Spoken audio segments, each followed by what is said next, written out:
Good morning, Sean here. It is 8:40. It's time to check in with our good friend Gary Sulz, the Mayor Sulz himself. Good morning.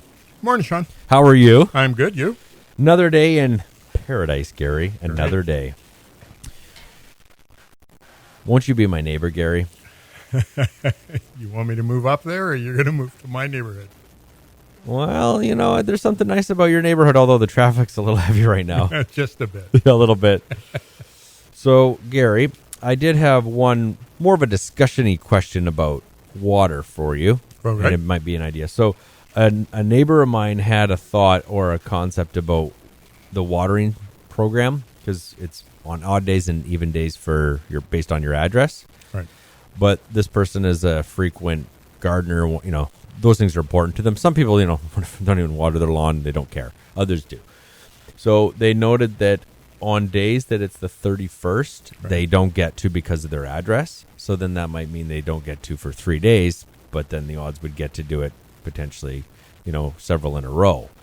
So his request was, could it be considered that on all months or every time there's a 31st, that it's everyone gets to water on that day, and then you go back to the regular routine. So that means that everybody's going to be able to water 2 days in a row, 30th and 31st, and then 31st and the 1st.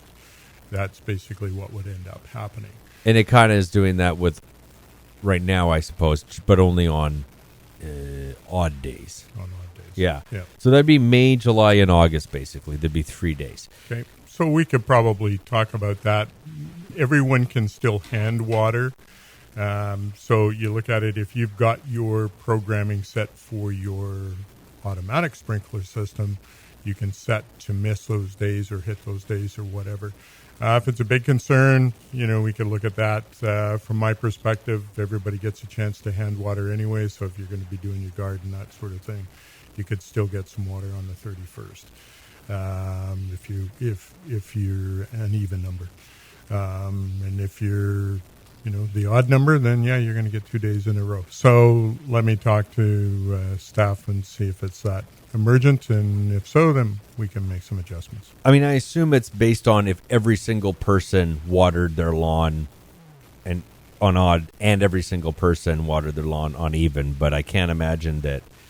So you got to budget for that, but the reality is not everyone waters a lawn, because we've seen some lawns in the summer and they look a little crispy. Yeah, and so, you know, we kind of look at it and say, what's more important, having your garden watered, and you can water by hand and leave your lawn, because we need water for fire and we need water to actually quench people's thirst. So, you know, it's a good discussion, and we'll have that and see where we can go from there. Cool. So today, the Splashpad opens, so you can take Jack when you're done your shift and go down there. Nice. If it doesn't rain, and enjoy some water. Well, that's kind of nice. So I saw there's a few posts going around. The splash pad will not be sanitized. Well, yeah. Have you ever met a toddler? They'll lick the chain link fence. Like, don't work. Like, come on. Okay. Yeah. So those, yeah, people need to self-police. They need to self-sanitize. They need to look after themselves. And that's really what it comes down to, no matter where we are in the community. It's going to be like that forever, Gary. It's Yep. not going to change. This is a good reminder of heightened awareness in terms of being sick. The one good thing about this is that, you know, probably for a lot of years, people were going to work feeling worse than they probably ought to, right? Just, I got to get it done. So we go in. And there was also a pressure from the top to still come in. Well, if you're not, you know, if you're not, don't have a broken leg, you should be coming in. And now it's more like, well, no, don't. Yeah. So maybe that's the one thing about this, is it will start putting a more specific line on. If you don't feel good, get the hell out. Well, and that will also curtail colds, flus, that sort of thing as well, right? So that everybody's going to be safer as we go along. Well, thanks for showing up, Jenny, with your nasty sneezes. That's just disgusting. Hey, has anyone seen Jenny? It's what? She gets one cold and she doesn't come into work anymore? What, is she lazy? So, you know, maybe that line will stop. Well, yeah, maybe. Way to go, Jenny. Anyway. While we're talking about water, so the roundabout, they're doing some water and sanitary lines. So you're going to see some humps in the road where water physically is water lines running under the gravel in the roundabout area, so people please be cautious. This is water that is servicing those neighbors in that area until the underground service is restored, so just be cautious as you're driving through that detour area. And where are we at with downtown? You mean as far as the task recovery thing? Yeah. So they're working at a meeting yesterday. There's a survey going out, I think, to all of the business owners to kind of get their input as to what they want to see moving downtown. So there'll be some stuff coming back to council, and maybe there'll be some pilot projects coming forward, and it'll be coming back to us based on input from those business owners. And then we'll be doing, if we're going to do something permanent, it'll be a community-wide survey as to what we do moving forward. What I'm gathering from this is not permanent. This is just simply summer months, and then it would Right. go back to regular at probably September or whatever, August sometime at the end of the month. Yeah. So there's all kinds of things that are up in the air. Balls are being tossed every which direction to kind of figure out what everyone's going to need, what they want. Some retailers want this, restaurants want that.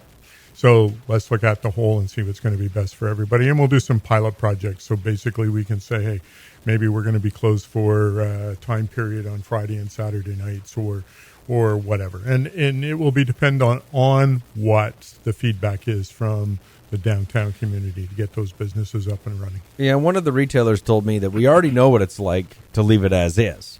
Yep. So we could obviously try it. And they said, believe me, if things are not working out for the group collectively, financially, we're going to let you know right away. Well, and that's important. And you'll know, Yeah. especially in today's day. So we're looking at that. City Hall construction is underway, so you're going to see the scaffolding is going up now, and there'll be some differences as far as entrances go. First of all, we'll be able to get in the Mackenzie Avenue entrance as we move forward, but that will eventually change as they redo stairs. So, but we're a long ways away from that at this point. So there was an article about it being over budget, and the number was fairly high. Yep. And I read it. Do you have a thought on it? What's your take on it? Well, by going forward with the project, we're now able to use the funds that came from grant. There's still maybe other grants available, so we thought it prudent to go forward. We were able to move some projects off that weren't going to be done this year. They would have been done if COVID hadn't hit. But with this, we're able to move them off, so staff has figured out a way to get it done. Unfortunately, costs of construction go up faster than interest rates, so you're kind of looking at it saying the longer we leave it, the more it's going to cost, and we do need to get it rehabilitated. So. Okay, and it was going back to, or what was it, white now? Or gray? Yeah, it's white. It's going to be white. Okay. Is there anything else that's going to be coming up in the next while? Is there anything that'll be fun and controversial for us? I think we're getting a little bored.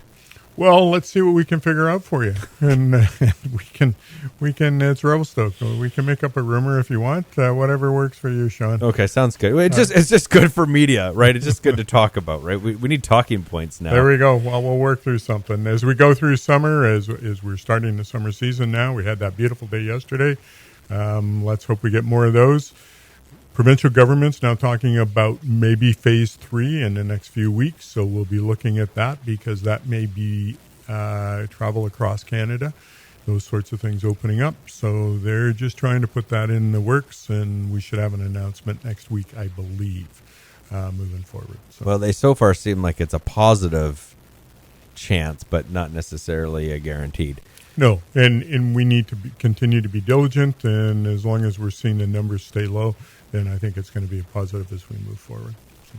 And the city does have some camps coming up. Megan had posted about it. It's also on the city's website for any youngsters that want to do soccer, and I think there's a skateboard camp and a science camp as well off the top of my head. Yep. And there are usually other camps, and maybe those from private groups, maybe they'll start rolling out as we get in. I think that's our hope, is that we're going to start to see this open up, and there'll be some activities for the kids, keep them occupied, keep parents' hair in place as kids have things to do. So. Right, and congratulations to Lorraine Baruski, who's absolutely retiring, wrapping it up at the Chamber of Commerce. So I do believe she did tell me they had a replacement. I can't remember who they did, but now Lorraine gets to go and be retired. Yeah, and awesome. Putter. And putter. Wear All white right. sneakers. Thanks, Gary. Good enough. Thanks, Sean.